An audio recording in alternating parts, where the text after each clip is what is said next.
আসসালামু আলাইকুম রহমতুল্লাহ। প্রিয় বন্ধুরা, ন্যাচারাল ফুড বিডির পক্ষ থেকে আন্তরিক শুভেচ্ছা এবং অভিনন্দন। আপনারা দেখতেছেন আমরা আজ গাছ থেকে ঝাঁকের পোকা ধরে আনলাম। তো সেই পোকাগুলোকে বক্সে বন্দি করার জন্য আমরা একটা পুরাতন বক্স থেকে কিছু চাক নিলাম। সেই চাকটি আমরা ফ্রেমে বেঁধে এই আমার হাতে দেখছেন বস্তা, এই বস্তার মধ্যে আমরা মৌমাছির পোকাগুলো ধরছি।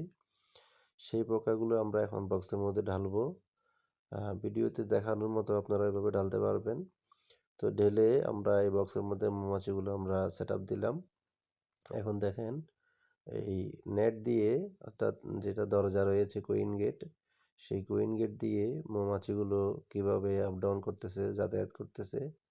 অর্থাৎ ভিতরের রানীটা 100% নিশ্চিত থাকার কারণে মৌমাছিগুলো এই বক্সটাকে নিজের আয়ত্তের মধ্যে এনে তারা এখানে অলরেডি চলাফেরা করতেছে। দেখেন কত সুন্দর ঘুরে ফিরে বক্সের মধ্যে আসতেছে।